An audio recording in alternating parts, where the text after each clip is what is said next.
Olá a todos e todas, estamos começando mais um programa de Memória Popular. Dessa vez, 53 anos depois da gente perder um dos nossos líderes da Revolução, Guevara, brutalmente e covardemente assassinado. E para falar isso, eu trouxe três pessoas que sabem muito dessa história, né? Fernando Mozinho, que morou lá e conhece muito bem os meandros lá de Cuba, né?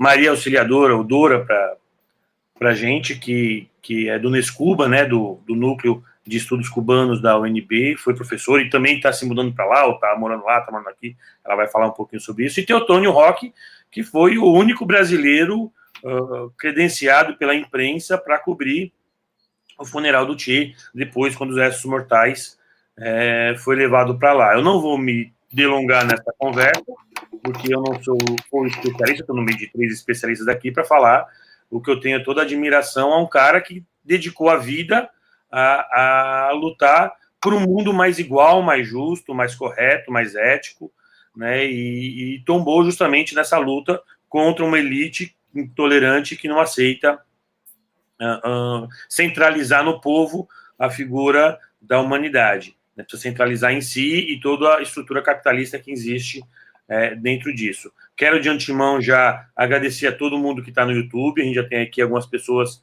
que já estão, e esse vídeo vai ficar no YouTube depois, para quem quiser assistir, para quem quiser comentar, para quem quiser conversar. Vamos lá, sejam todos bem-vindos. Por uma questão de delicadeza, vou começar com Dora, que é a nossa mulher aqui. Dora, a palavra é toda sua. Abre o microfone, precisa abrir o microfone. Oi, Dora, o microfone.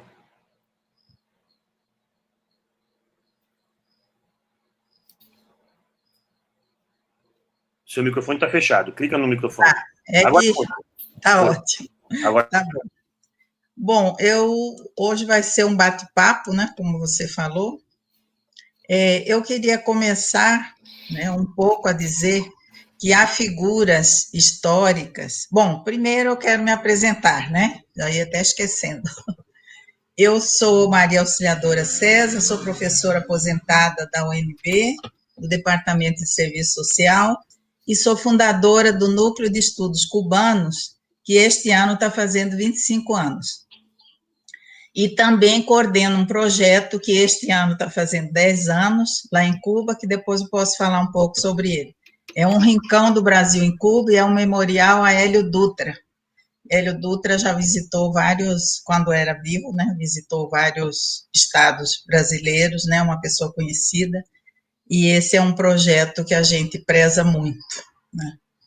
E eu, então, estava querendo dizer com isso, eu já morei também em Cuba, né, na década de 90, onde eu fiz meu doutorado, e moro atualmente, estou aqui passando uns meses, esperando o voo para voltar, né, que está complicada a situação, mas depois também eu quero falar um pouco sobre a pandemia, que tem muito a ver também com a história do Che como médico, né, e todas as características, né, de controle, de prevenção dessa pandemia hoje, que tem muito a ver com esses ideais de Che. Então, a gente sabe que há figuras históricas, né, no mundo que se transformam em cidadãos do mundo. E por quê? Porque eles transpõem fronteiras e nos iluminam com seus pensamentos libertários, como é o caso do Che. Nos iluminam durante o tempo em que vivem e depois, como dizemos lá em Cuba, do seu desaparecimento físico, né, eles irradiam essas ideias e são exemplos de ação e continuam presentes entre nós, né? E vão atravessando os tempos, vão atravessando fronteiras, porque eles continuam sempre presentes, assim como vários outros, como o Che, né, que hoje homenageamos particularmente. Nos lembramos, por exemplo, também de José Martí, né, Bolívar, no século XIX, no século XX, Paulo Freire, né, o Che, o próprio Che, depois, mais tarde, que atravessou 2 séculos, Fidel Castro, Mujica. Por que eu estou falando todos esses nomes? Porque nós vamos ver agora, quando eu discorrer sobre isso, porque são figuras que nos iluminam, que eu acho que a gente tem que trazer perto e ver essa intersecção do pensamento deles, né? Para citar alguns, né? Felizmente, nós temos muitos para nos iluminar. Às vezes nos esquecemos, né? Temos que buscar na literatura, né? Então, o Che, falando especificamente dele, ele também pensava na luta latino-americana, né? Ele iniciou o seu caminho de construção do socialismo antes mesmo de conhecer Fidel, né? Quando ele conheceu Fidel, que tem uma carta célebre, né? Quando ele encontrou na casa de Maria Antônia, no México, né? Que é uma carta famosa, né? Ao recordar os primeiros momentos, né, que conheceu o Che, Fidel disse: era um estudioso do marxismo-leninismo, autodidata e convicto, e a vida o foi ensinando. Assim que quando nós nos encontramos com o Che, já era um revolucionário formado. Por isso que eu disse que ele já tinha essa formação, né, quando encontrou Fidel. E logo depois, inclusive Fidel disse também que ele era um grande talento e uma grande inteligência e capacidade teórica. Isso que eu falo sempre para os jovens, principalmente. É necessário conhecer para transformar a realidade. É necessário compreender, criar consciência e transformar. Por isso que eu citei Martí, Fidel e todas essas pessoas, e Paulo Freire, né? Por isso. Paulo Freire, inclusive, que fez agora, ia fazer 99 anos, né? Ano que vem, 100 anos do nascimento de Paulo Freire.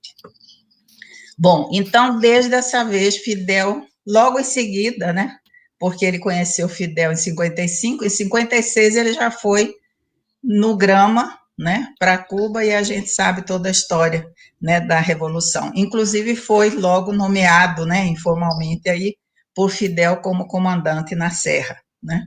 Na história militar de Che se incluem os combates, 21 combates, né. Ele também, a gente tem que, incontestavelmente, claro, recordá-lo como o guerrilheiro heróico, né? É chamado quase sempre de guerrilheiro. Mas nós queremos destacar também aqui a sua solidariedade, o seu humanismo, a sua ética, o seu compromisso, a sua ousadia, o seu internacionalismo, revelados, inclusive, quando ele falava, né, no grande orador que ele era, no estrategista político, né? E também como dirigente, porque ele foi ministro também. Ontem a live foi com o Tirso Sainz, que foi vice-ministro de Che. E em todos os compromissos revolucionários, né, que ele assumiu. Inclusive, ele foi até presidente do Banco Central, né, de Cuba. E dos quais há inúmeras passagens. Se der tempo aqui, eu posso falar algumas que estão em alguns livros e outras que eu também, o Tirso Sainz, que foi vice-ministro, me contou. E algumas estão nos livros, né? Essas inúmeras passagens revelam todas essas características que eu falei. A gente não está falando porque isso está escrito, que ele era humanista, que ele era isso, que ele era aquilo, que ele era solidário, que ele era internacionalista. Não. Há vários exemplos que revelam todas essas dimensões do Che, também na sua vida pessoal e familiar. Né? Então, eu gostaria de indicar também aqui, principalmente para os jovens, e para nós que temos juventude acumulada, como dizia o Chaves, há uma biografia do Che muito interessante, boa, que é do Paco Inácio Taibo, que chama Ernesto Guevara, também conhecido como Che. Ele, inclusive, entrevistou o Tirso também. Então, eu sugiro a sua leitura, assim como o livro do Tirso, que vai para a segunda edição agora. Né? E um livro maravilhoso que chama Evocação, que é pequeno, da Aleida Guevara, da viúva, que é um livro muito bonito, inclusive no final revela outra característica do Che. ele fez umas poesias para ela antes de ir para a Bolívia.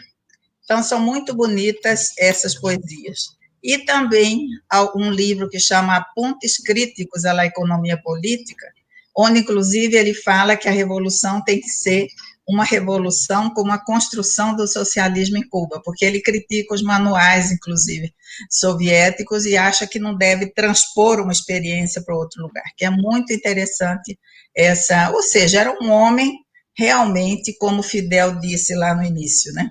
Era um autodidata, um estudioso e um teórico fantástico e um homem de ação. Com todo esse humanismo, uma pessoa fantástica, né? Que, inclusive, por isso que ele é tão festejado no mundo inteiro, né?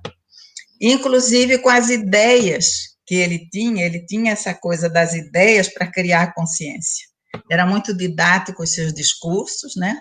Sempre falando com questões de pé no chão, né? Até me lembrei da experiência aqui de Natal, né? De pé no chão também se aprende a ler, que é uma coisa muito bonita, na época da prefeitura, né? Do Djalma Maranhão, e tem uns vídeos muito bonitos, né?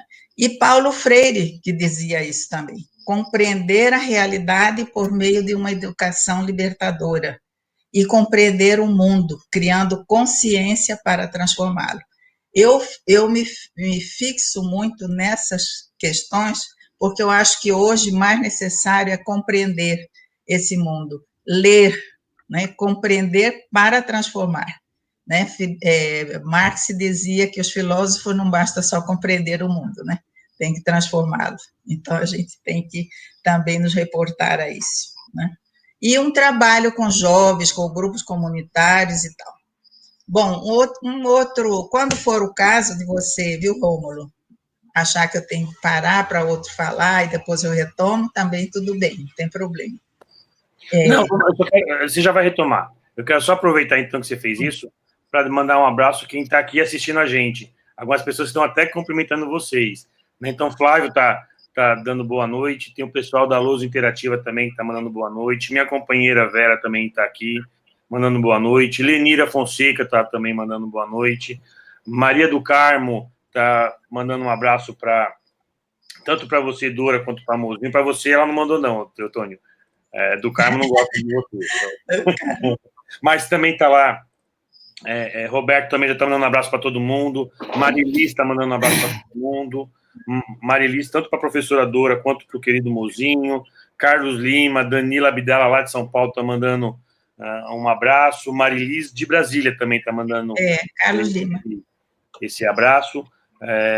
Eu só queria parar, porque sempre quando entra alguém ali eu quero prestigiar, porque é quem está assistindo a gente e aprendendo junto comigo um monte sobre essa história, né? Mas você pode falar, eu por mim... Tá, posso continuar, né? Não, até é bom, porque fica um pouco mais, né, assim, agradável. E uma pessoa falando o tempo todo não é muito bom. Bom, uma outra questão também que eu tenho que colocar, que o Che dava muita importância, era a questão da comunicação. E hoje também eu sempre trago um pouco para a nossa experiência, né, no Brasil e atual, porque tudo isso é muito atual, né, o que ele falou, o que José Martí também, que pensou muito na comunicação, né, ele fundou um jornal, Pátria Livre, né, e a comunicação é muito importante. O Che criou a Rádio Rebelde, que funcionou na Serra Maestra. O equipamento todo da Rádio Rebelde subiu no lombo de um burro. Ainda existe essa rádio lá? Rádio Rebelde, sim. Então, subiu no lombo de um burro os equipamentos. Você vê a importância que ele dava para a questão da comunicação. E hoje em dia a gente tem que pensar um pouco, né? São pontos que eu acho que a gente tem que pensar muito nisso, né? E também Paulo Freire, né? As ideias têm que ser comunicadas. E ainda mais hoje, que nós temos que nos apropriar da tecnologia para criar consciência e não deixar que o inimigo se aproprie dela. Então, hoje é muito importante isso também. E a questão do Che, eu acho que a gente tem que pensar nessa comunicação como todos os outros, né? Outro ponto é o conceito de homem novo, que sabe também que o Che criou o trabalho voluntário, que até hoje acontece em Cuba, né?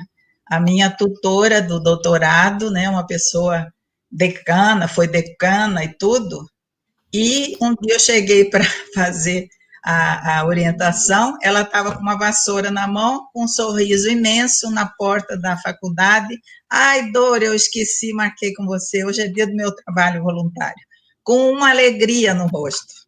Então, o trabalho voluntário, que é esse conceito, que tem a ver também com o homem novo, é o trabalho e a consciência na Revolução Cubana, né? Significa uma nova relação com o trabalho. Né? É o trabalho, não é tal trabalho que dignifica o homem, essa coisa que a gente diz sempre, né? Mas é o trabalho ao lado da transformação da base econômica da sociedade, é preciso construir uma nova moral e um homem novo com valores de solidariedade. Então, tudo isso inclui a questão do homem novo, né? E eu acho que, especialmente o trabalho voluntário, tem esse significado em Cuba. Não é só o esforço material. O Che Guevara mesmo fazia muito trabalho voluntário, né, nas lavouras de cana, né? E tem até a nota de 3 pesos lá de Cuba, é ele no trabalho voluntário da cana-de-açúcar. Então, a história também é muito vivida lá em Cuba, e a gente tem que fazer sempre isso aqui, né? Agora, eu acho que seria interessante porque eu vou entrar em um ponto agora, gostaria de falar de um ponto, né, que é uma parte importante, né, da construção do socialismo em Cuba, que ele acreditava e era convicto, né, como dizia Fidel. Eu vou pedir para você segurar isso, Dora, porque esse assunto é para entrar com mais calma. Não, eu só vou dar uma introdução. Ah, tá. Então, ele dizia, né, e era convicto, né, como dizia Fidel, que o futuro tem que ser um desenvolvimento, tem que ter o desenvolvimento da ciência e da tecnologia. E que Fidel também dizia, Cuba será um país de homens de ciência. E isso, aí depois eu posso retomar, dizendo, inclusive, alguns dados dos tempos de hoje, do contexto, como essa formação humanista que Che deixou em todos os sentidos e também na área da saúde, com os médicos cubanos, né, faz com que o contexto da pandemia em Cuba seja de uma forma diferente. Fazer um pouco esse link, mas aí eu vou deixar para depois, porque tem dados e tal. E porque, na verdade, assim, a gente vai entrar numa parte que eu acho extremamente interessante, que é aquele socialismo pensado lá, o que ele se reflete hoje, né? Ou seja, mesmo depois da queda da União Soviética, de toda aquela perca que Cuba teve, lembrando que Cuba vive um boicote econômico desde então, né? Desde muitos anos atrás, e esse boicote até hoje assola, é um problema para...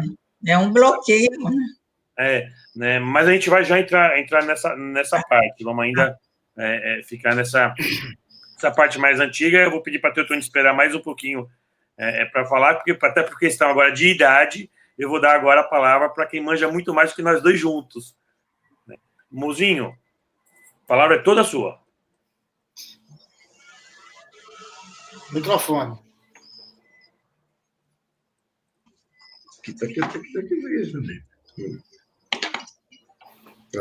Aberto.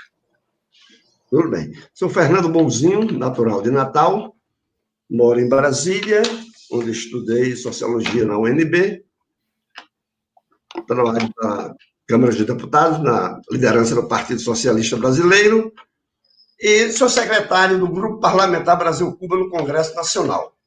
É um grupo que tem mais... Existem vários grupos. Brasil, Bolívia, Brasil, Argentina. O Brasil-Cuba é o mais antigo deles. E sempre o composto pelas mais diversas matizes políticas e ideológicas do Congresso Nacional. Funciona ininterruptamente. Os demais grupos sempre param 1, 2, 3, 5, depois retomam. Não. O Brasil-Cuba, desde a sua criação, ele funciona permanentemente. E esse trabalho é junto aos parlamentares, que, por sua vez, nos representam e mantém as relações de amizade, de compartilhamento de ações políticas e culturais entre os dois países. Em Cuba, tem o grupo parlamentar Cuba-Brasil. O parlamento cubano tem esse grupo também. Mas eu queria dizer que a formação da personalidade de Che, que redundou na sua formação, na sua o arquétipo que ele criou de homem novo, vem desde a sua mais tenra idade. Aos 10 anos, 12 anos, já tinha lido os clássicos da literatura universal. Os iluministas, os enciclopedistas, e sempre foi um leitor também das ideias dos primeiros e logo em seguida dos mais revolucionários, das mais revolucionárias ideias do socialismo mundial. E a figura de Che representava isso de uma maneira muito caseira, porque tanto o pai, Dom Ernesto, como a mãe, Célia, eram leitoras assíduas da literatura universal, da literatura latino-americana, sul-americana, e participação política na sociedade muito avançada. Então, isso vem de casa. E, além do mais, de toda essa informação caseira e europeia e latino-americana, especificamente Borges, Luiz Borges, escritor argentino, e José Martí. Já chegou em Cuba, já conversou com Fidel, a primeira vez que começaram conversando acerca da ideia de Martí para a Nuestra América, como se chamava, né? América Latina. A Nuestra América, José Martí utilizava para identificar da América que não é nossa, ou seja, a América do Norte. Então, Che, a sua concepção do homem novo é caseira. Se recebe mais, vai se enriquecendo na guerra política e na guerra estratégica militar. Que o primeiro encontro dos dois, como já foi dito aqui, na casa de Maria Antônia, no exílio, no México, quando se conheceram, Fidel disse, olha, não tem o que conversar muito. O homem já é um guerrilheiro pronto. Não tem muita conversa. Certo? E outra comprovação que Fidel também diz a respeito de Che, essa figura bem preparada, bem formada intelectualmente, moral, e eticamente, é quando do desembarque do Grama em Cuba, que o desembarque foi uma calamidade terrível. Mas tudo bem. É importante, Fernando, falar do desembarque, o porquê que ele chegou atrasado. Né? Porque ele chegou atrasado porque Fidel não ia deixar ninguém para trás, né? Ou seja, Não, eu digo o desembarque, não, aí foi saiu atrasado, não, porque realmente a grande causa do desastre foi que eles não chegaram de surpresa. As forças de Batista foi inverso, os surpreenderam. Foi inverso. Mas tudo bem. Mas aí, no momento que ele consegue reunir aqueles 6, 8 guerrilheiros, Fidel olha assim, a caixa dos medicamentos estava nas mãos do Che. Che era para carregar a caixa de bala. Aliás, o inverso, para carregar a caixa de medicamento, ele, como médico do grupo, ele carregou a caixa de bala. Quer dizer, mais uma...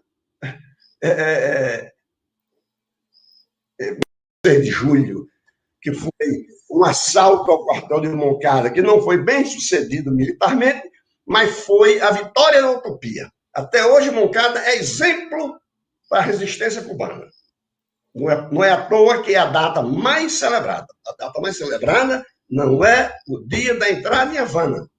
29 de dezembro, 31 de dezembro, 1º de janeiro, 60, né?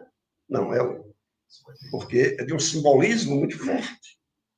O ataque ao quartel do Moncada foi um fracasso, mas uma vitória, que eu chamo a vitória da utopia, que permanece até hoje. E essa formação toda, e muito rígido, muito criterioso, que era ministro da indústria. Chega numa indústria, no início do expediente, 8 horas, o gerente não está. 8h30, 9 horas, não sei o quê. Aí chega o gerente da empresa estatal. Não, comandante, desculpe, porque da minha casa para cá só tem um ônibus. Aí o chefe diz, vem cá, você precisa mais de um? Entende? Tem que saber o horário que está, você sabe que só tem um. Tem que se prevenir e lembrar do compromisso que você tem com a empresa pública. E da outra feita, numa outra fábrica, ele ganhou uma caneta da fábrica, essa caneta aqui de produção cubana, um presente da empresa para o comandante Che. A Che disse, amiga, essa caneta é sua? Não, você está presenteando uma coisa que não é sua, rapaz. Isso é do povo cubano. Para ter uma ideia, o Che era criterioso em todos os sentidos, em todos os momentos, sem perder a ternura jamais, né? Porque o homem que escrevia poesia com ele, mandava flores para a família. Uma pessoa correta, né? Uma pessoa correta e coerente com a sua... É duro, não é autoritário, é diferente. Né? Coerente com o que está proposto. A revolução. O compromisso do revolucionário é com a revolução. Não é com ele próprio, nem com os amigos dele, nem com o superior hierárquico dele.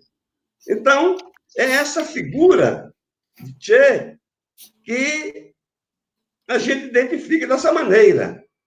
Era muito comum. Eu ia à casa de Hilda Guevara, filha mais velha dele, ela que falava em nome da família. Morreu, eu creio que em 93, a doença terrível, aquela doença terrível. E sempre ia para lá conversar, levar os brasileiros para... E eles tinham... Ela tinha 3 filhos. Um já rapaz, fotógrafo, puxou ao avô, Che, e 2. Um que chamava Camilo, outro que chamava Ernesto. Em homenagem a Camilo Cienfuegos e ao avô, Ernesto Guevara.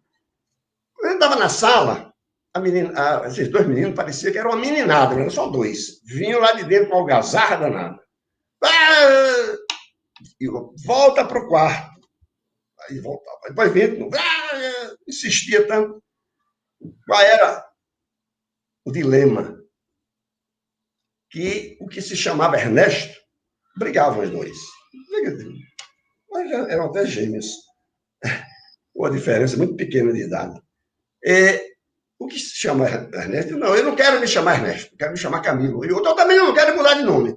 Isso tomava conta da sala, era o que eles queriam. Como qualquer criança, em qualquer lugar. Eu tenho uma sobrinha que era, em Natal, que era profissional nisso aí. Estava de castigo, chegava uma visita, ela fazia de conta que não estava vendo a visita e queria fazer uma pergunta, tirar uma dúvida do livro que ela está lendo. Mentira! Depois que chegava na sala, não saía mais, a festa estava pronta. A meninada não é fácil, né? E era uma amizade muito grande entre Che e Camilo, os 2, os adultos, né? E uma amizade que se firmou também no combate. Na hora pararam para fazer uma refeição, descansar um pouco na Serra Maestra, Camilo viu que o Che não estava comendo nada, se aproximando e tal. Che tinha perdido a mochila na subida da serra. Não pode perder a mochila. Assim como não pode perder o fuzil. Mas Che perdeu a mochila e ficou sem comer. Aí Camilo dividiu as latas, que era tudo lata, né? As latas, uma lata lá com o Che, e isso ajudou muito a uma identidade pessoal entre os 2. E Camilo era aquela figura alegre, né? sim, antecessor de Valdir Soriano, falava para as massas camponesas, ele jogava o chapéu. Ele tem uma identidade camponesa muito grande com os camponeses, porque a maioria do exército rebelde, exceto, não, exceto não, porque a turma que era de Havana, que foi para a Serra, era de origem do campo. O próprio Fidel era de origem camponesa. Mas Luiz era um camponês mesmo, de profissão, a grande maioria do exército. E Camilo era isso também, era camponês, trabalhava no meio rural. Ele tem uma identidade muito grande, por essa razão, de ter essa convivência de localidade rural e a linguagem, o jeito de ser, a maneira de ser, que ele não tratava hierarquicamente como Fidel. Fidel tem uma hierarquia diferente, mas o Camilo dava espaço, era dado a ele esse espaço, porque era questão pessoal dele, era característica dele, não criava nenhum atrito com a hierarquia militar do comando que estava à frente. Fidel, Che e o Tino, né, como se chamava, Raul Castro. Então, essas duas figuras formaram uma dupla dinâmica, tanto do comportamento político, militar, ético e moral, como pessoal. E isso a gente ficava horas e horas na casa de Hilda Guevara ela contando essas histórias. Né? Contou a história terrível, que aí também eu vou fazer também a introdução, vou fazer aí uma outra etapa. Mas a gente conversava muito com olha, eu vou mostrar essa foto, mas Teotônio, por favor, quebra meu galho aí, bicho. Sobe mais. Sobe aí. Hilda, eu na frente de Teotônio, é muita coragem mostrar a foto de autoria, viu? Da Hilda. E aqui, Hilda e a turma lá de brasileiros. Olha que coisa mais linda. Mas Hilda, era uma reunião simples que a gente fazia, mas uma hora dessa que chegava dois meninos, pareciam que era a creche inteira, o barulho danado os meninos faziam. Debater, provocar, chamar atenção e a mudança do nome. É uma coisa impressionante. E eu creio, no momento, é só, a gente volta à questão. A gente volta já. Uma coisa que é muito importante nisso. Uma coisa... Esse entranhou e não conseguiu sair da Bolívia.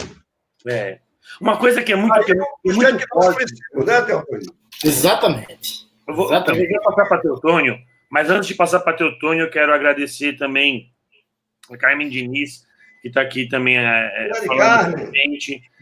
Também está aqui o Moacir Macedo, também está o Jefferson Lúcio, também está o Walter Célio de Almeida, também está o Sidney, José Sidney, também está aqui, também a Cristiane de Minas também está aqui assistindo a gente. Quero agradecer todo esse pessoal que está aqui com a gente. Vou agora passar para Teotônio, que vai falar a experiência dele com Cuba, mas uma coisa que o Mozinho falou que é muito forte nisso é que mesmo sendo o cara que a gente sabe que ele é, mesmo tendo a história que a gente sabe que ele é, a humildade desse pessoal todo é incrível, ou seja, ninguém é estrela lá, ninguém é mais do que ninguém lá, nem os revolucionários, os condecorados da Revolução, eles não são mais do que ninguém, são gente igual a gente, toma cerveja igual a gente, conversa igual a gente, não tem esse estrelismo, né? Só um lembretezinho, para ter uma ideia, qual é o título mais importante de Cuba? Fidel não terá. É o pai considerado. O pai de Cuba é Carlos Manuel de Céspedes, um latifundiário, né? Um burguês do campo. E foi a Revolução que deu esse título a ele. Olha. Então, Fidel... Mas como é que pode? Pode. Aí você tem que ler um pouquinho da Revolução Cubana. Porque ela não começou na Serra. Ela vem desde as lutas contra o colonialismo espanhol.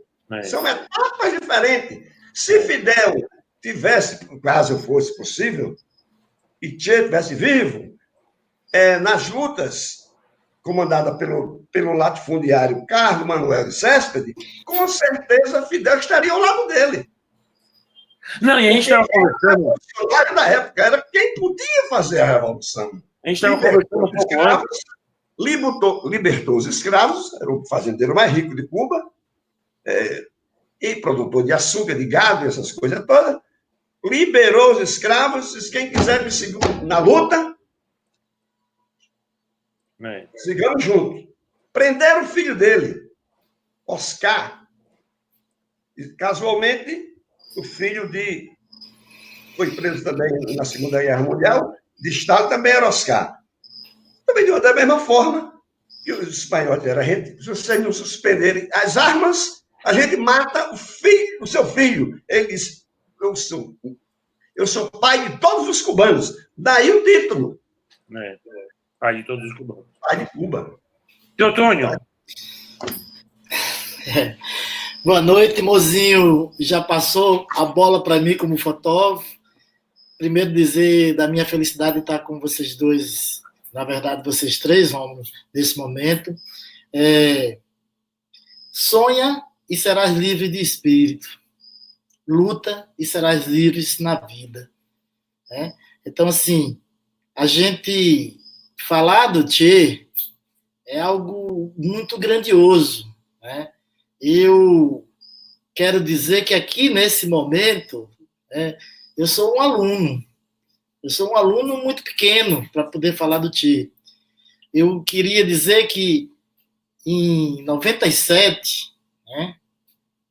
1997, 30 anos após a morte do Che Guevara, ou seja, Teotônio Roque estava completando 30 anos, Então, tive a oportunidade mais incrível da minha vida de ir a Cuba, especialmente a Havana, para fotografar a chegada e o funeral dos restos mortais do Che Guevara.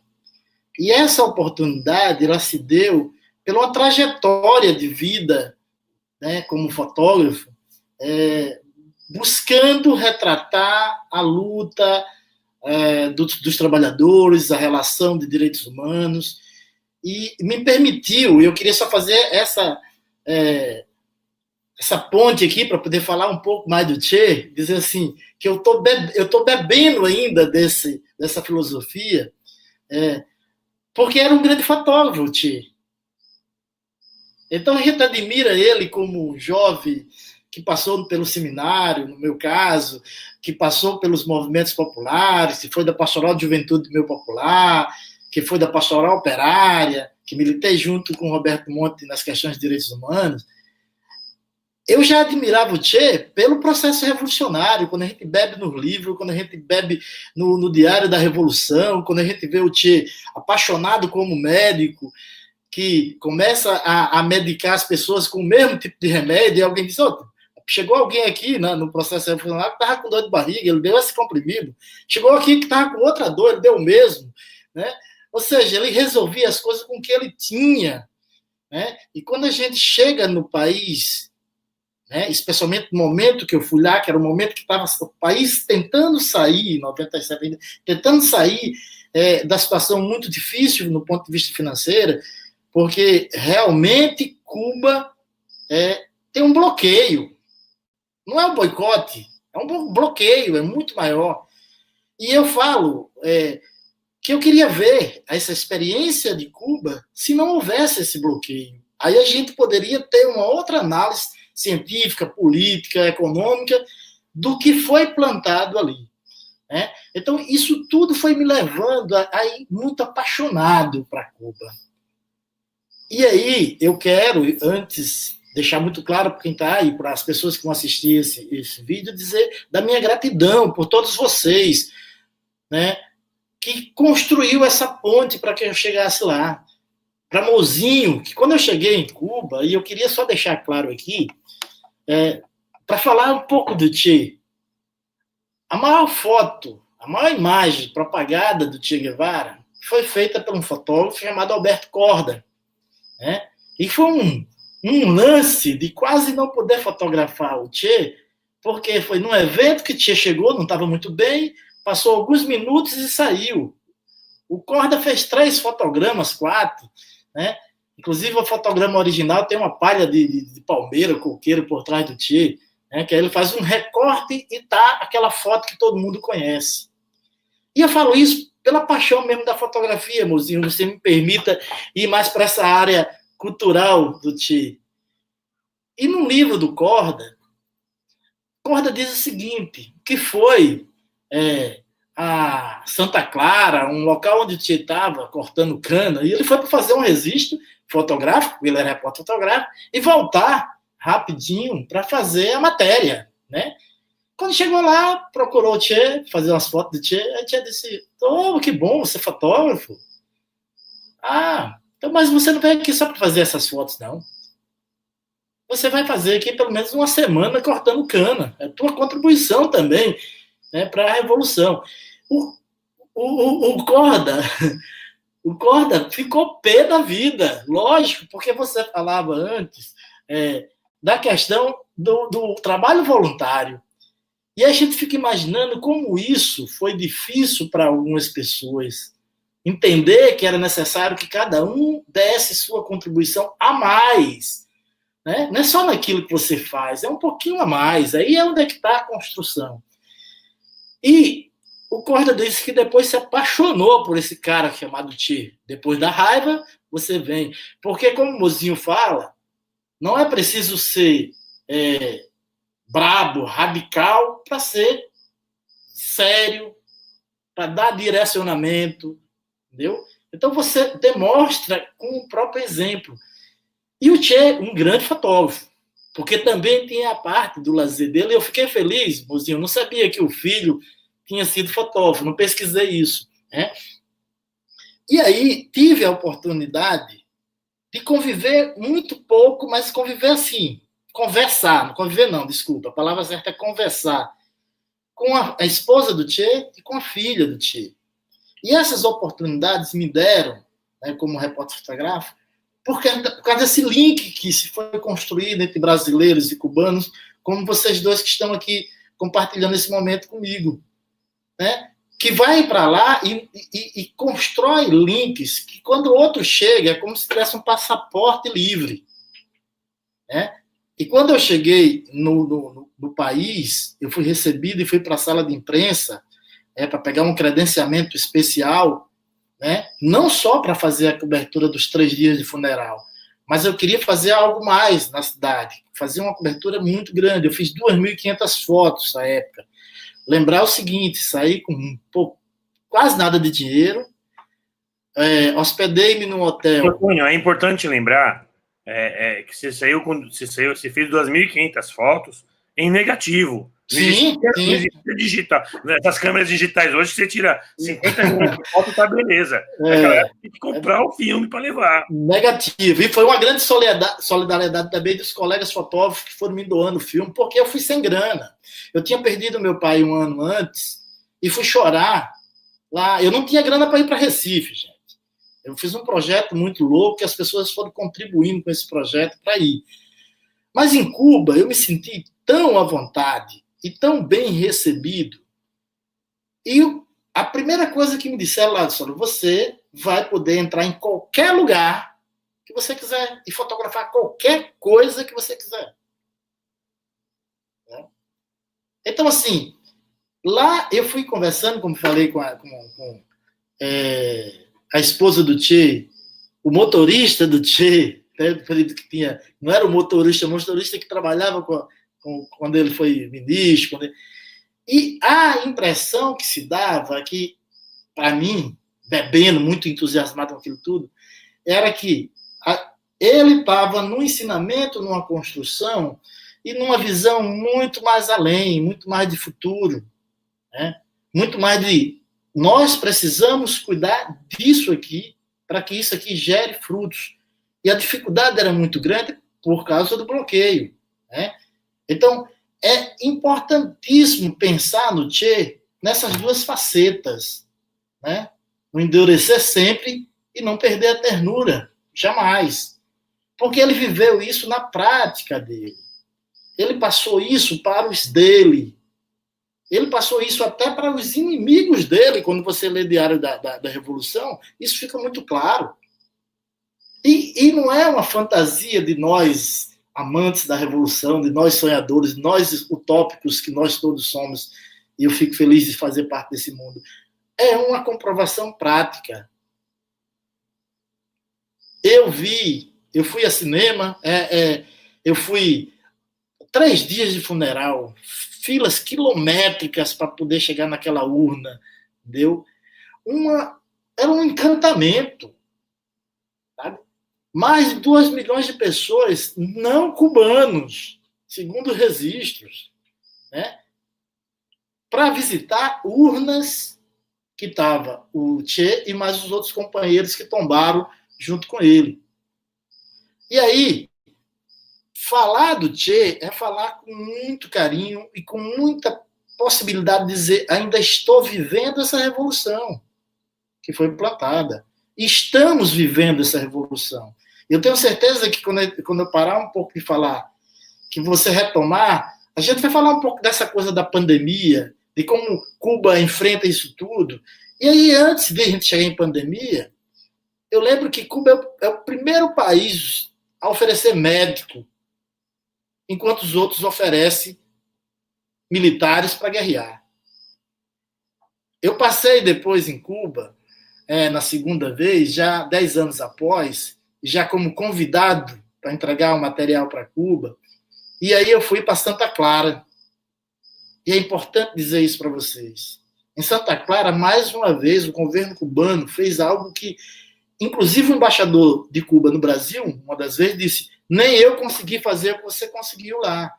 Eles pararam a visitação por 20 minutos, lá naquele espaço em Santa Clara, onde estão hoje os restos mortais, para que eu pudesse fotografar. Porque lá você entra, à época não podia entrar com máquina fotográfica. Mas a mim, eles permitiram que eu fizesse um material incrível.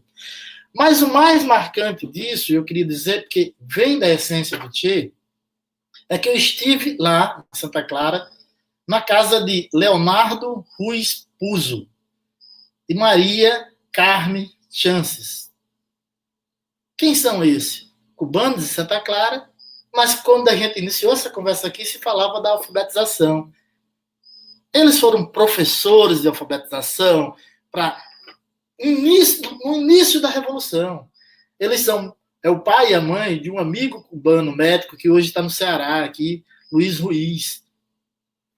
O esposo fez parte do comitê central depois. Mas o processo, aí a gente diz assim, o processo de construção democrática existe. Quando é que um camponês chega no poder? Né? A gente tem um operário que chegou no poder e a gente viu como é que está aí, né? Deu uma demonstração do que pode, mas depois os caras vêm com tudo isso. Então, gente, a minha fala aqui vai muito mais nesse sentido de dizer da importância que se tem da gente nunca deixar, em hipótese nenhuma, apagar essa história.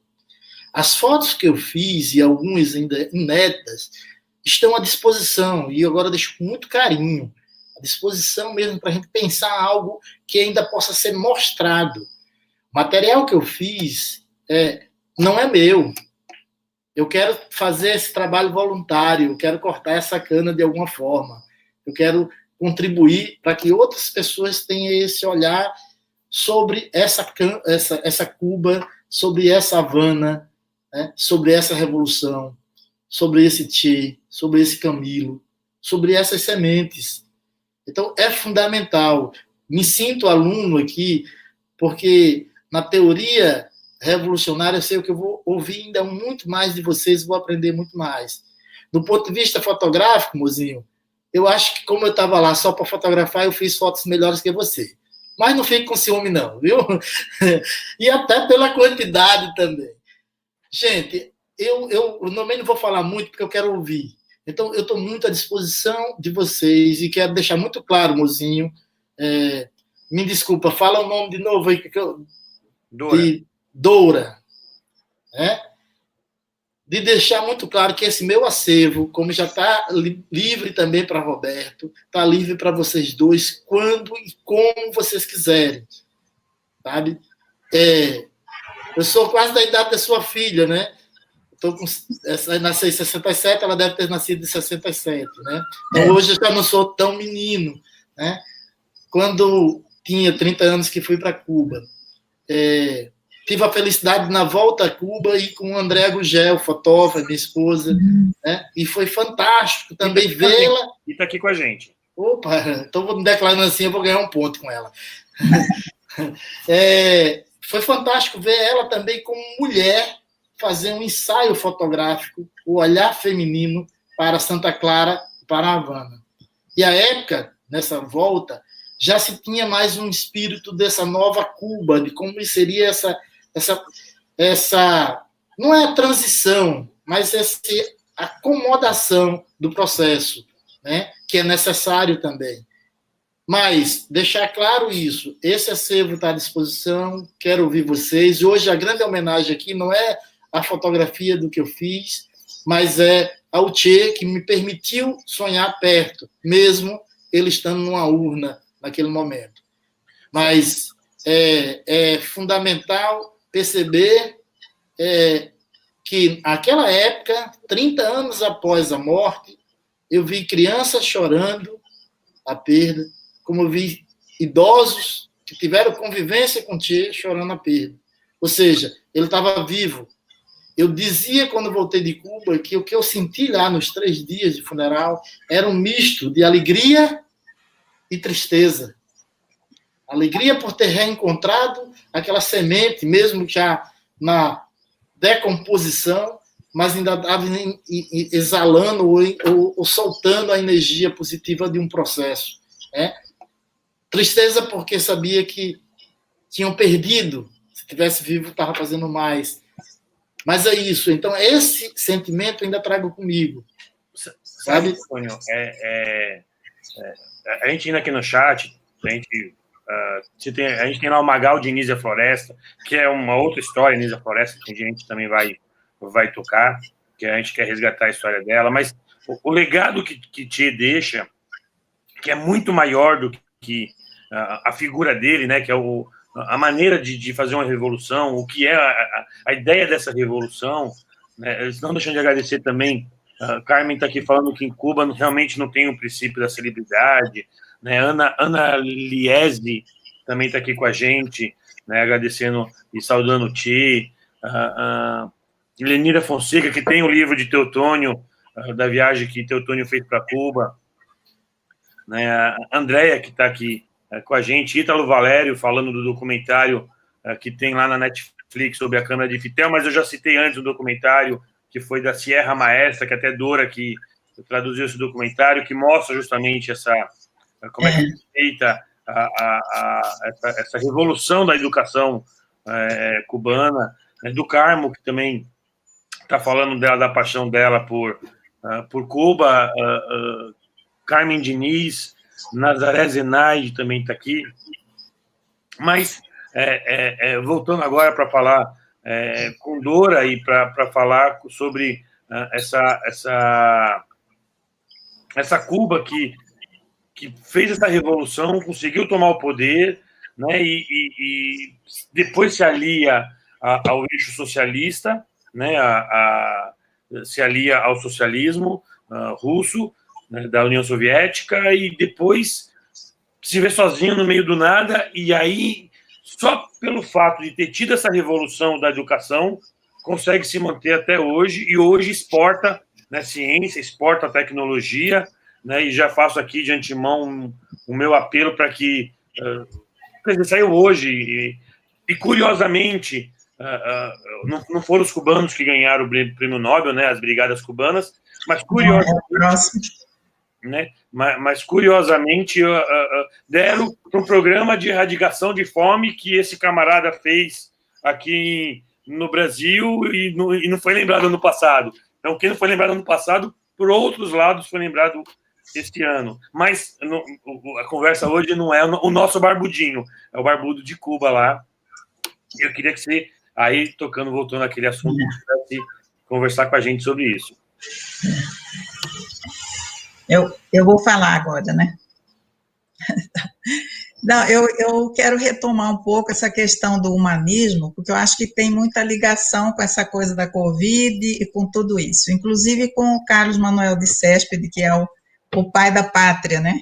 E tem a mãe da pátria também, Mariana Grajales, né? Que é mãe dos Maceus. Então, eu acho que essa questão do humanismo vem desde muito tempo, vem entranhado, inclusive, no ser humano que são essas pessoas, e essas pessoas históricas que eu citei no início, né?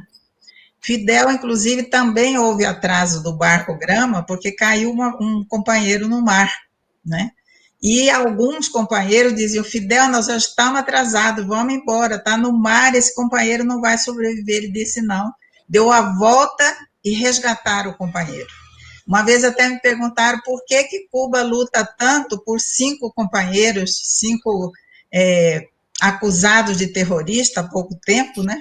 Eu disse sim, porque inclusive por né, Fidel atrasou mais ainda o barco. Então, essa questão do humanismo, da solidariedade, que muitas pessoas, eu acho que são até poucas, eu sou otimista, tratam como coisa, você fala em humanismo, você fala em solidariedade, a gente tem que deixar um pouco essa questão do material, né?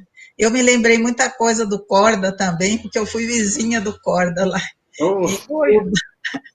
E ele era, eu acho que eu nunca pensei nele também num trabalho voluntário. Eu acho que é por isso que ele ficou com tanta raiva de chamar para o trabalho voluntário. Bom, então eu acho que em 97 também eu estava lá. Eu morava em Cuba essa época, eu estava lá na praça, em Santa Clara, e foi emocionante. As salvas de canhões, o coro de 1000 crianças, Silvio Rodrigues cantando, depois o discurso da Leida. Foi assim, eu chorei do início ao final da cerimônia. Realmente foi um espetáculo. E essa questão do humanismo, da unidade, inclusive da união de setores, inclusive governo e população, de organizações de massa, tudo isso de dar o valor à ciência, né, que eu já falei, tudo isso tem a ver com o enfrentamento dessa pandemia hoje, né? Eu acho que é importante a gente dar alguns dados das brigadas médicas, que os médicos são humanistas porque também tem essa raiz, né? Então, hoje, no mundo, 59 nações no mundo tem 29 mil profissionais e técnicos de saúde, não com as brigadas médicas agora. Tem colaboradores, esses são mais, vamos dizer, fixos, em 59 países, com 29 mil profissionais e técnicos de saúde no mundo. E a esses se somam, para o enfrentamento da Covid-19, 52 brigadas médicas em 39 países, 22 delas na América Latina. Algumas já voltaram. Neste momento, estão ativas no mundo 40 brigadas em 33 países, né? Com mais de 2.000 profissionais. Já salvaram a vida de 12.488 pessoas em seu atendimento a 550.966. Esse foi dado de hoje, né? E os enfermeiros também realizaram 1 milhão e 600 e poucas mil de atendimentos. Então, isso é uma força, porque Cuba, e ao lado disso, vão dizer, nossa, então saíram todos os médicos, e como que é a atenção lá em Cuba, né? Há dias que não tem nenhuma pessoa que morreu, né? Até hoje, desde março, eu estava lá em março, quando começou a pandemia, né? Dia 11 de março, e morreram 123 pessoas. são muito lamentadas essas mortes, né? Há um grupo temporário de trabalho cuja presidência é exercida pelo presidente da República, com os ministros. Todo dia, às 9 horas, é dada toda a estatística, né? E tem casos de internados que estão suspeitos, tem internados em vigilância, que nem estão ainda com a Covid, tem os contatos dos contatos dos contatos, que são feitos testes também. Então, com isso, há uma preocupação, porque eles dizem, inclusive eu ouvi isso numa mesa redonda com o presidente, a pátria tem que cuidar dos seus filhos. Olha, isso é muito bonito. Inclusive, isso vem até de José Martí, que pátria é humanidade. E vem do Che também, né? Então, por isso é que tem esse o prêmio Nobel, né, para as brigadas médicas cubanas. Isso aí vai estar em processo, né, para o ano que vem. Então, hoje em dia, eu acho que a gente tem que dizer, hoje, por exemplo, tinha uma pessoa em estado crítico e uma em estado grave, e tinha 418 internados confirmados, sendo que desses, 99,5% estão em estado estável. Por que isso? Porque há uma intersetorialidade, há uma ciência com muito medicamento, a produção nacional de Cuba é que se usam mais medicamentos de produção nacional, então eles enfrentam o bloqueio cotidianamente nesses 60 anos.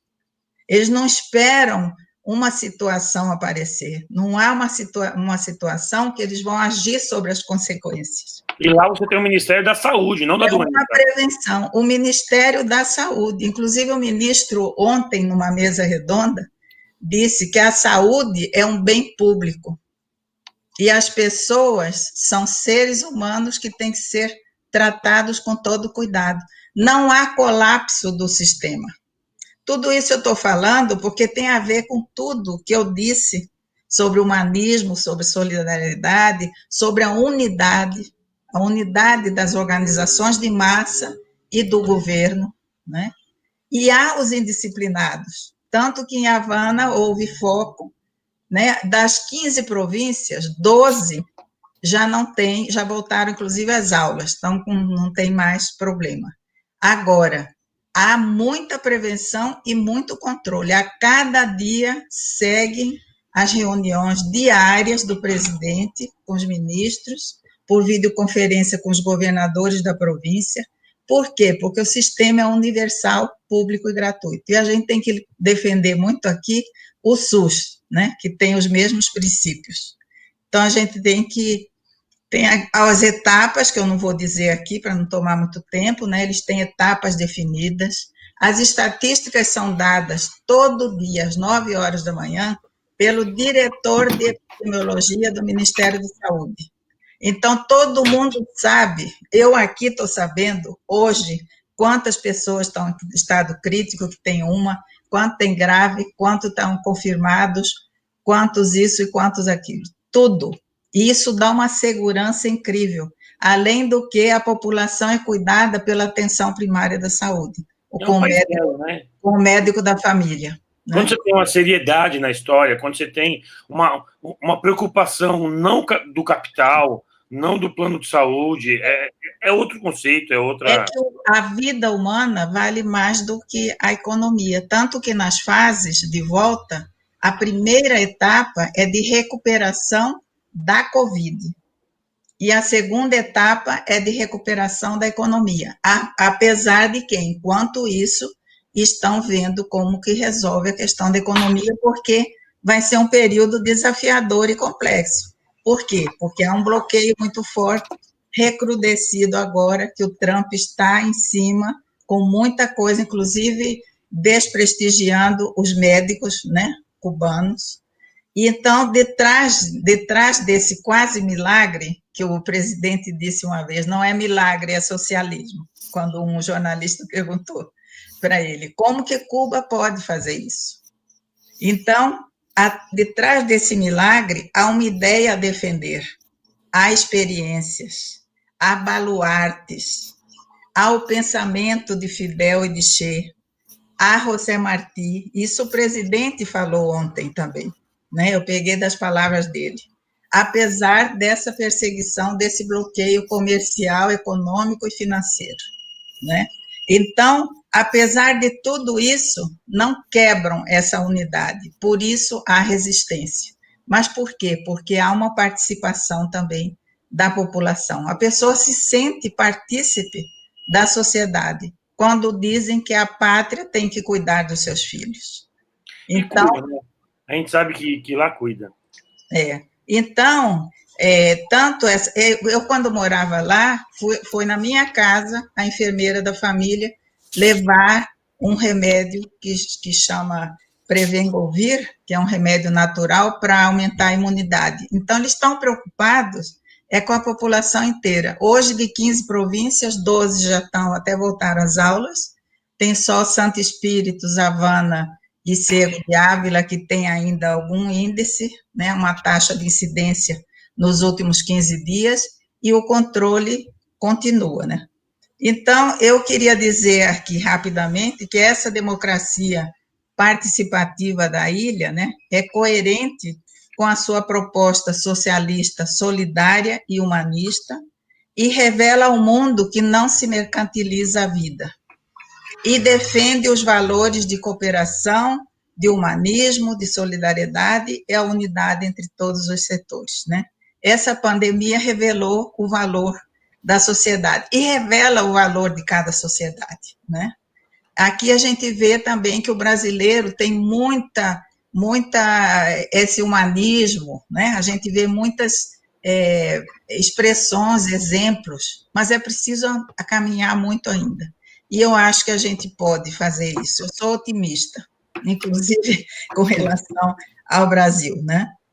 Com essa crise mundial vai ser difícil, né, para Cuba, mas eu acho que depois a gente pode continuar a conversar mais, mas eu acho que Che vive, e as suas ideias são os exemplos, não, e as ideias não morrem, pelo contrário, elas se multiplicam, e temos que dizer como ele dizia, ontem até falei esse final também, sejamos realistas, façamos o impossível, e sejamos o pesadelo daqueles que querem roubar nossos sonhos.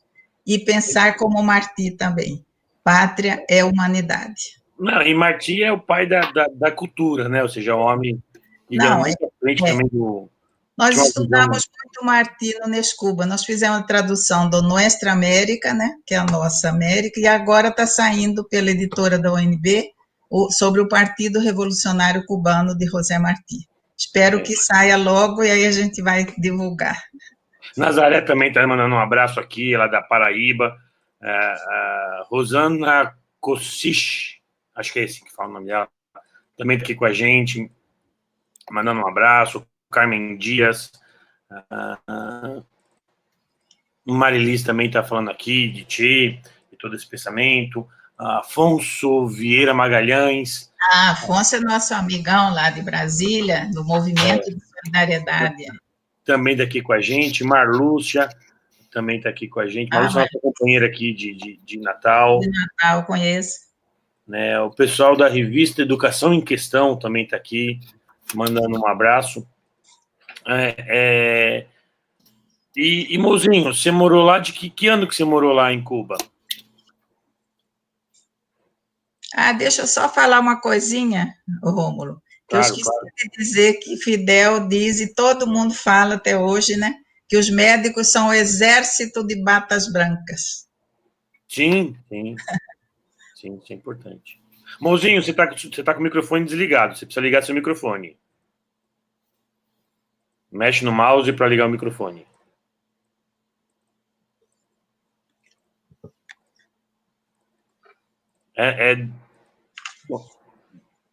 Do lado esquerdo do vermelho.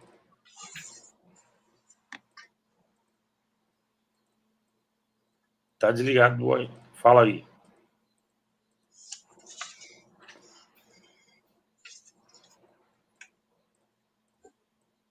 Pronto. Quero também mandar um abraço pro nosso amigo Carpintero, que também está aqui, também não pode esquecer. Agora sim, mozinho, agora a gente está discutindo. Sim, cheguei lá em outubro de 89. E fiquei até o final de 92. Quando eu cheguei... Justamente a transição da União Soviética, né? Você já acha que... Quando eu cheguei lá, quem tinha acabado de sair era Gorbachev. Depois consegui implodir a União Soviética. O leste europeu já tinha passado por isso, poucos anos antes. Ele foi a Cuba, a tentativa de convencer Fidel a entrar no neoliberalismo. Fidel não tinha razão nenhuma de acreditar naquele convencimento. Porque, como diz o próprio Fidel, olha, do colonialismo nós já saímos da Espanha. O colonialismo contra o Império Norte-Americano nos livramos em 1959. Não tem razão de agora andar de braço dado com essas potências comandadas pelos Estados Unidos, que não tem nada a ver com o nosso povo, ao contrário. Eles querem livre mercado, o nosso mercado para eles. Para eles, eles querem o protecionismo. Quer dizer, isso não tem sentido. Muito embora Gorbachev no Brasil até hoje, né? Muito embora Gorbachev tenha sido muito bem recebido, as ruas lotadas de povo, muita bandeira da Rússia, né? Já era a Rússia, tal, mas... E, antes disso, no comício de um aniversário, de uma data que eu não me lembro qual, uma data nacional de Cuba, Fidel já tinha dito: se um dia acordarmos e a União Soviética estiver dissolvida, Cuba continuará socialista, porque o socialismo cubano não tem nada a ver com de lugar nenhum do mundo. Isso é uma revolução cubana feita por cubanos. Temos as experiências do socialismo, temos históricas dos clássicos, Lenin, Marx, porém, a nossa orientação é José Martí e outros contribuintes históricos da pátria cubana. Quer dizer, e aí se iniciou o pior momento da Revolução Cubana, começou exatamente aí. De um dia para a noite, 85% da economia cubana sumiu. Imagine uma casa, um lar, onde a renda familiar tem uma quebra de 85%. Eu não sei como é que... Agora, em Cuba, eu sei como é que foi feito. Foi arregaçar as mangas, todo mundo. Todo mundo. Defender o socialismo com trabalho de 4 turnos para construir hotel, porque era a única coisa, a fonte de renda de dólar mais emergente, se bem que demora a construir um hotel, mas os cubanos começaram. Pronto, está concluído, pelo menos grande parte, e agora ela está fazendo isso com mais tranquilidade. Muito embora o bloqueio tenha reconhecido recentemente e, infelizmente, desumanamente, usando como pano de fundo uma epidemia, que é essa do Covid que a gente está vivendo. Os Estados Unidos usa isso como trunfo. Isso é muito arrogante, é muito belicismo isso. E Cuba resistiu e, pouco a pouco, 5 anos depois, não tinham o que comer. Nesse período, não tinham o que comer. Estava se pensando no plano fundo do poço, por ruas, um cavalete, tábua de construção, e servir um sopão por dia. exceto as crianças recém-nascidas, principalmente. Esses tinham alimentação. Não só, certamente, não como tinha. Idosos. Da queda da União Soviética. Mas Cuba se recuperou com os próprios pés. Em pleno período especial, Cuba foi quarto colocado nas Olimpíadas da Espanha. De Barcelona. Barcelona. E até hoje perfila entre as 10 maiores potências do desporto do mundo.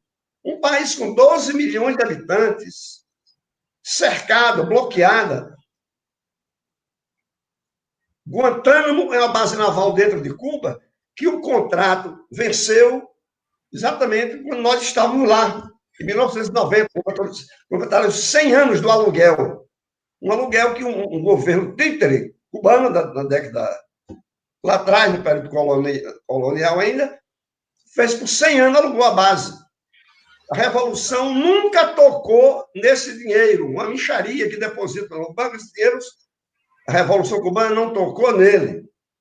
E a base, militarmente, na realidade, não faz nenhuma ofensa a Cuba. É moral. É moral. E muito menos Cuba, o governo revolucionário, é maluco para dar o pretexto que os Estados Unidos querem. Fazer um atentado, reagir, pedir a expulsão. Se a ONU não consegue, não é Cuba que vai resolver. Aliás, a ONU já cumpriu seu papel histórico há muitas décadas. Hoje não cumpre mais.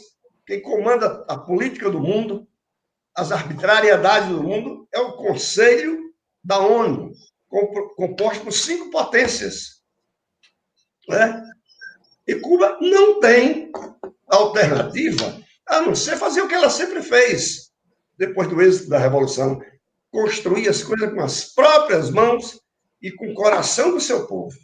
Não, e construiu sem dúvida. Uma coisa que, só para responder o Afonso, que está assistindo a gente, Cuba ainda tem 2 moedas, que é o cookie e o peso cubano, mas já está em caminho para eliminar, né? Está retomando agora. Já há tempos que tem que ser modificado isso, né? Que é um anseio, inclusive, do governo e tal, porque ocorre prejuízo, né? Só que demorou mais do que eles pensavam, porque é complicado também a situação, né, de 2 moedas. Agora, inclusive, ontem, na mesa redonda, estão discutindo também sobre essa questão da unificação das moedas, né? Porque tem toda uma retomada também da economia, toda essa questão monetária está sendo discutida. O Afonso deve até saber, mais economista, e estuda bem isso.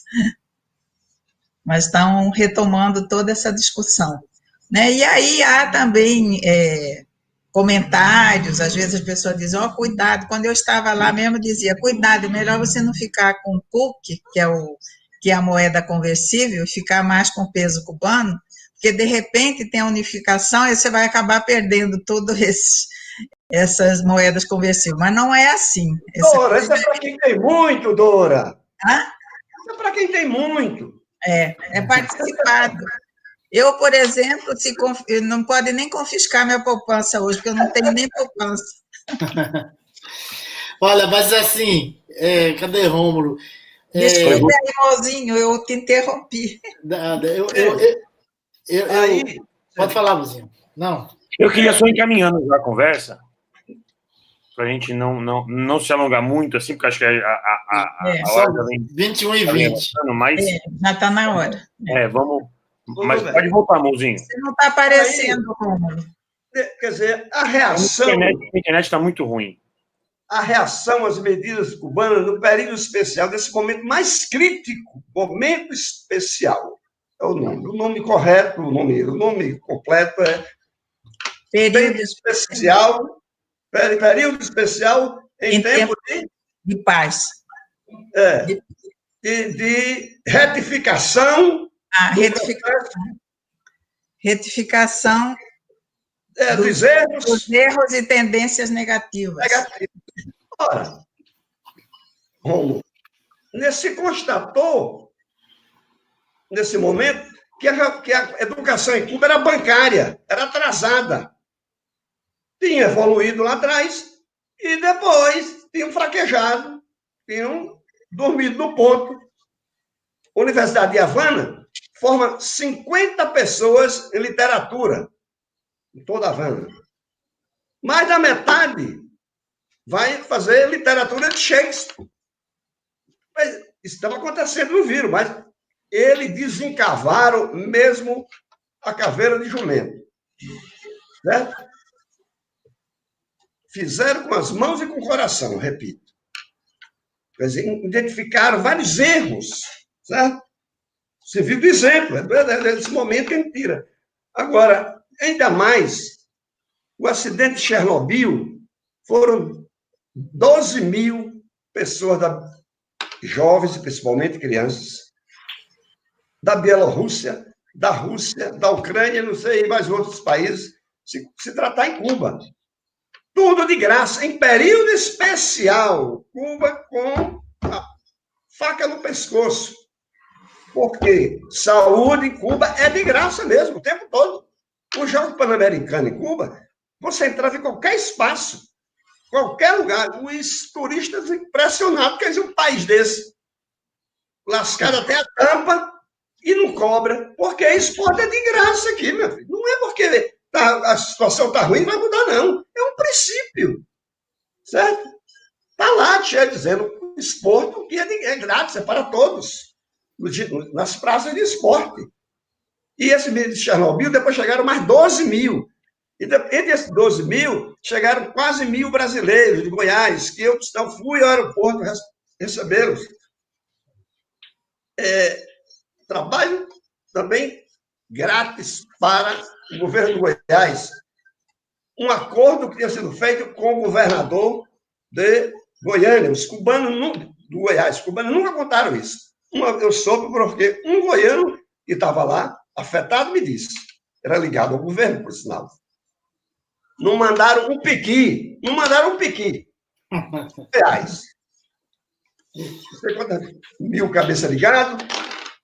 Fruta, tudo naquele estado tem. Só de alimentos naturais. Não mandar, eu nem sei se deram obrigado. Pois é isso. Eu queria... Já pode ir finalizando? Pode. Eu vou finalizar. Como eu tinha falado, o emaranhado, eu vou chamar de emaranhado porque realmente foi, do Che na Bolívia. A falta de apoio, a situação de Che. Essa história, a filha do Che nos contava. Outra pessoa que nos contava era um companheiro aqui, o Willy Cuba. O cartãozinho dele, Cochabamba, Bolívia. E ele escreve aqui, companheiro Mouzinho, desejo que seja feliz do retorno ao seu país e seguir lutando a luta revolucionária, porque todos nós estamos lutando por uma causa justa, de unidade, e um dia seremos livres. Esse rapaz é um jovem, ele tem um pouco mais de 20 anos. Teotônio, você participou dos funerais do pai dele. Depois, antes do Che, quem foi fuzilado foi o Willy Cuba, o pai desse companheiro, que estuda em Cuba. E convivi com ele 2 meses lá em Cuba, antes de eu voltar para o Brasil, esperando as condições de voo, não sei o quê. Fiquei num hotel do partido cubano e o conheci lá. E ele me falou, ele está em Cuba, não está estudando, estava estudando, mas era mais de proteção, porque a família, até aquele momento, ainda era perseguida pelas forças reacionárias da Bolívia. E ele dizia que Mário Monge, o secretário-geral do Partido Comunista, chegou em Havana, em entrevista com os dirigentes do Partido Comunista de Cuba, Fidel, Che, tudo mais, Raul, que as condições estavam prontas. Como Che já tinha firmado com Fidel que depois de Cuba ele iria para a América do Sul, lutar na América do Sul. Ele escolheu o país e tal. Aí pronto, foi para a Bolívia, para encurtar. Quando o Che chega na Bolívia, Che é para sair do aeroporto. Não, primeiro, Fidel convida o Comitê Central para um jantar com visitante e amigo de Cuba. E apresenta o visitante, essa figura aqui.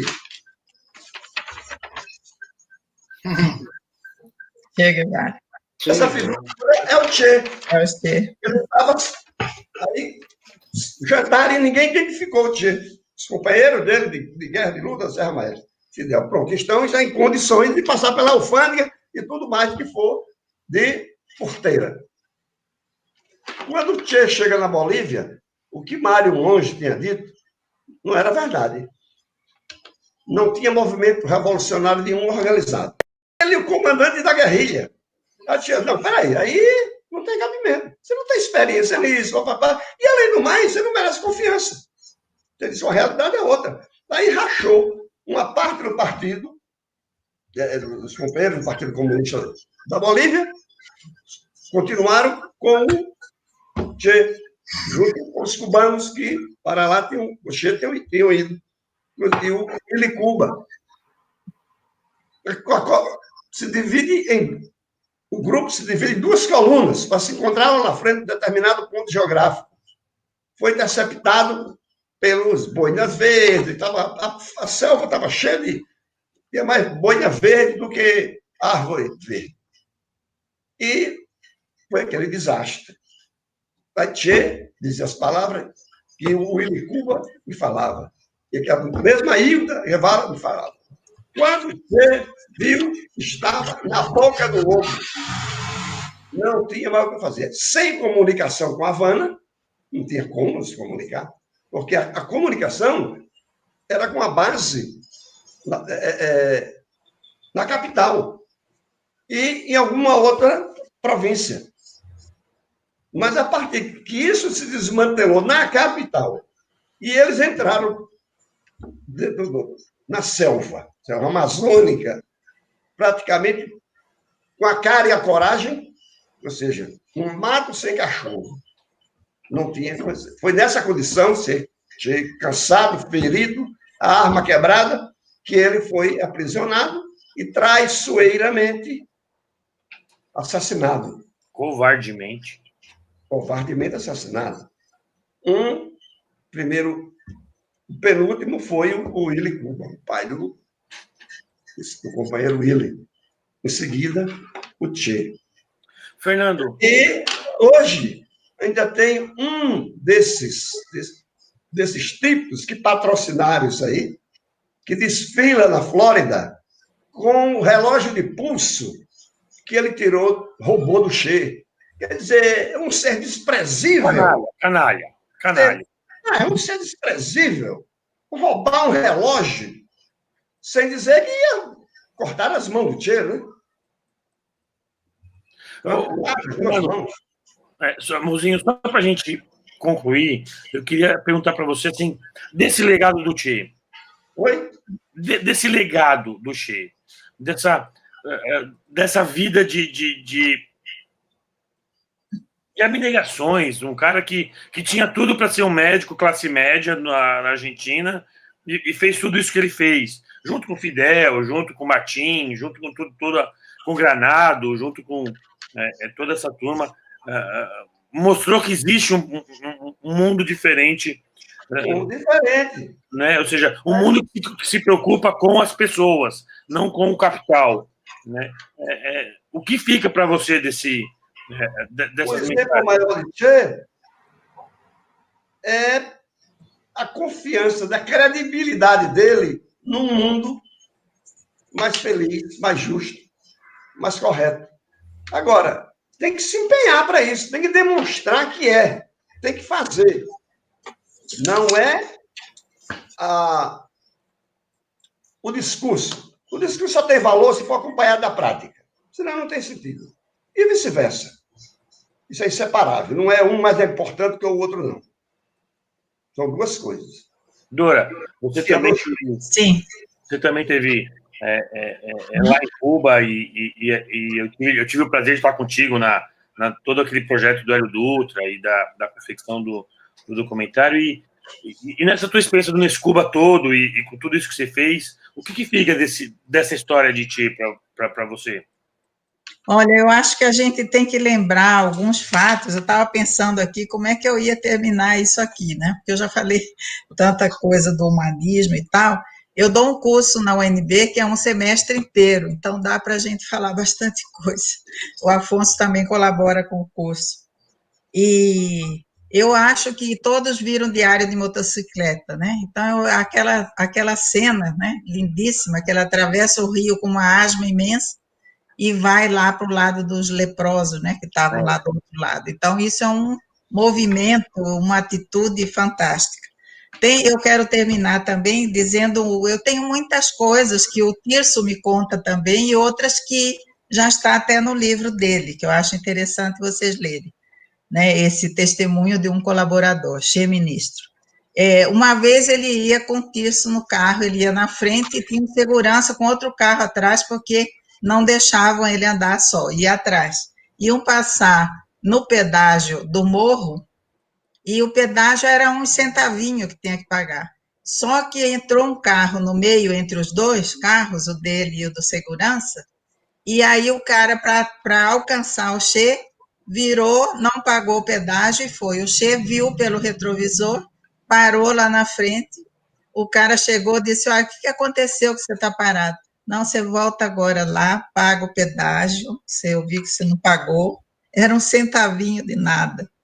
Ou seja, esse é um exemplo, e muitos outros na Serra Maestra, que cozinhavam uma coisa, um bife, que iam, quando ele ia visitar uma fábrica, levava o bife, ele falava, está todo mundo comendo esse bife num período difícil de Cuba, né?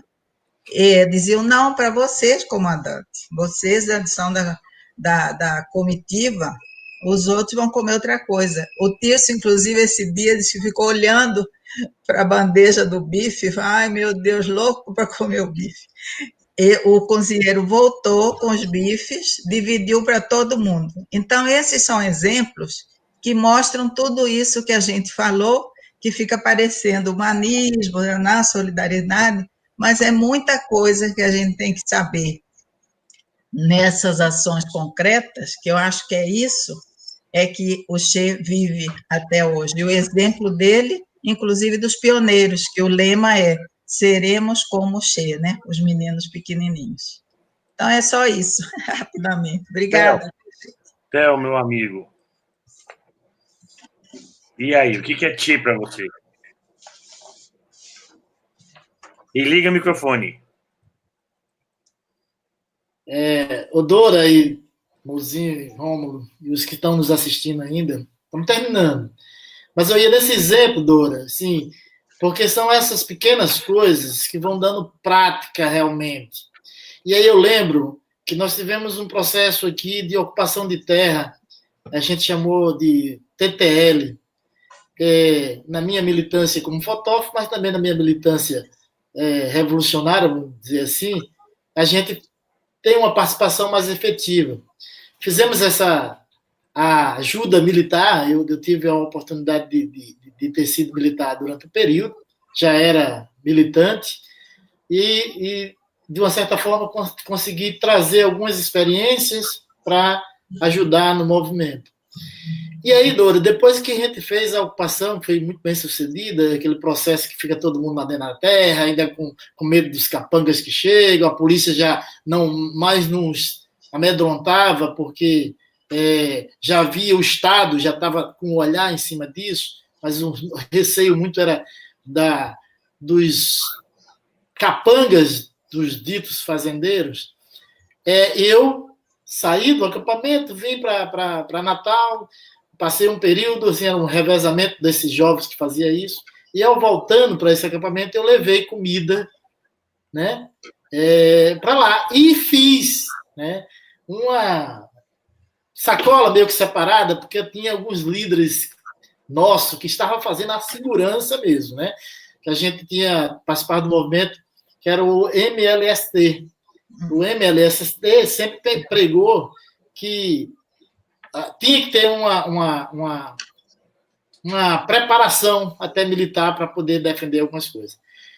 E eu levei essa comida separada. Não, na verdade, quem escolheu a comida não foi eu, mas nós levamos nesse carro. E lá eu vi jovens tomando essa mesma atitude. Não, isso aqui não dá para todo mundo, então vamos botar na mesa para todo mundo, isso aqui não pode ser diferente, não é porque eu estou na direção militar disso que vou comer isso. Ou seja, eles estavam bebendo nessa fonte, entendeu? Então, Rômulo, eu acho que o legado maior dessa esperança, do que eu percebo e estou percebendo a cada dia, é muito isso. Mais uma frase do Che que diz assim: o conhecimento nos faz responsáveis. Então, nesse sentido, eu acho que quanto mais conhecimento a gente conseguir passar, conseguir fazer esse trabalho realmente de formiguinha, mas de arte-educadores, aí entra Paulo Freire, que foi falado aqui no início com tanta... A gente tem que resgatar, tem que trazer Paulo Freire de volta. Acabou com esse negócio de pé de goiabeira aí, que não quer Paulo Freire. Vamos trazer ele de volta, porque esse é o máximo. Esse conhecimento vai nos trazer a responsabilidade do fazer. E aí, para concluir, dizer a Mozinho e a você, Dora, que esse meu acervo ele só vai ter mais utilidade se vocês encontrarem outros espaços para essas fotos saírem. Tem muita coisa de Havana, tem muita coisa de Santa Clara, tem um próprio funeral, sabe? E tem gente. Fotografei Havana, fotografei o povo cubano, né? Então, isso está à disposição. É só fazer contato, mando pela internet. Ótimo. E aí, Dora, um pedido a você eu não tenho uma foto. Oh, meu Deus do céu. Eu quero fazer só um pedido a você, Dora, que você está voltando a Havana mais próximo. Tem um artista cubano, Léo de Lázaro. O pai dele é o responsável pelo aquele monumento que tem em Santa Clara, do Che. Aquelas estátuas que tem do Che é feita pelo pai do Léo de Lázaro.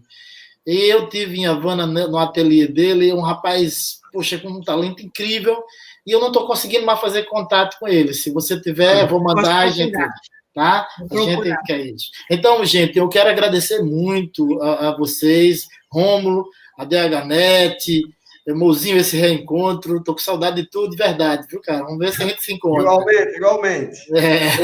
Eu que quero agradecer muito a vocês, agradecer também a Isa e o Afonso, que também está aqui. Por favor, só uma coisinha.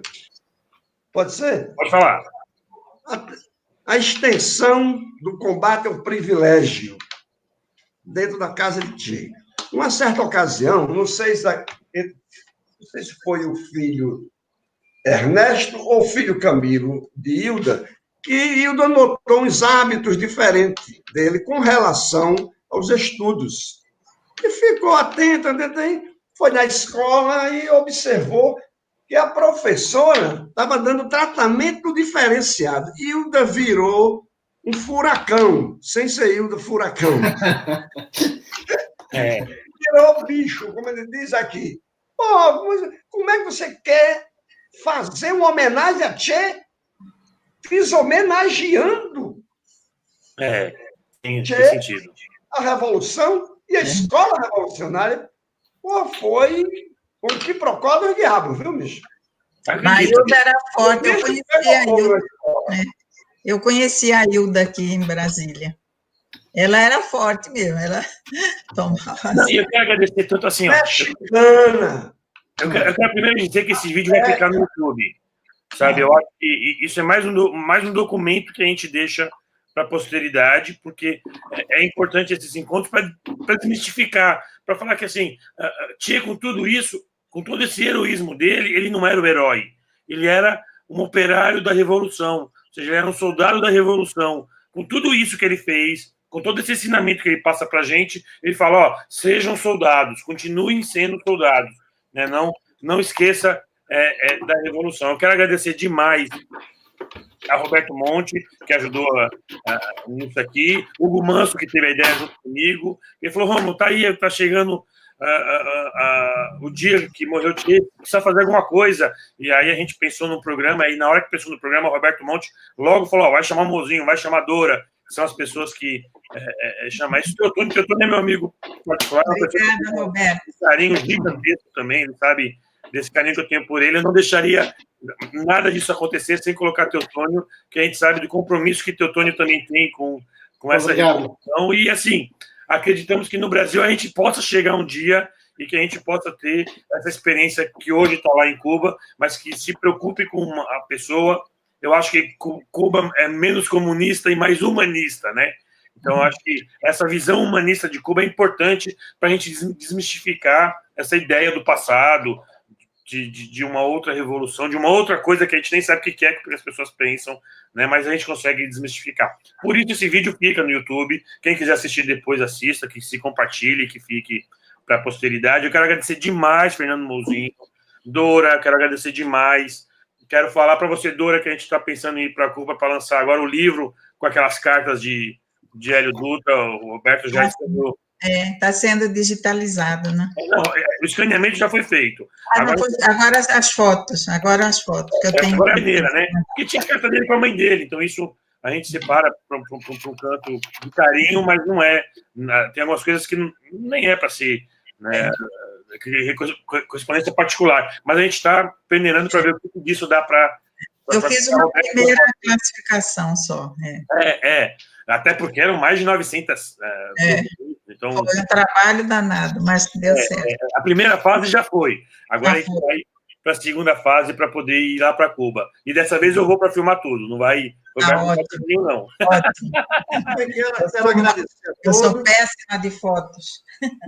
Quero agradecer a todos, Teotônio, Dora, Rômulo, Roberto Monte, Hugo Manso e toda a assistência. Porque sem ela, falar só para nós próprios não teria sentido, né? A gente... É um intercâmbio que a gente está querendo fazer aqui. Carpintério, eu quero agradecer ele particularmente, porque foi ele que montou a base aqui para mim participar dessa live. Ótimo. Com deficiência técnica, eu recorri a ele, um amigo novo, companheiro novo, e vai prosperar pelo futuro, porque ele é amigo de outros grandes amigos meus. Amigo meu. Já é amigo meu também. Pronto. Agradeço a todos. As palavras de Mozinho, para mim, concluem esse momento. Agradeço a todos. Um beijo para todos. Um abraço para todo mundo. Tchau, aquele abraço. Pronto, meu amigo, você foi o...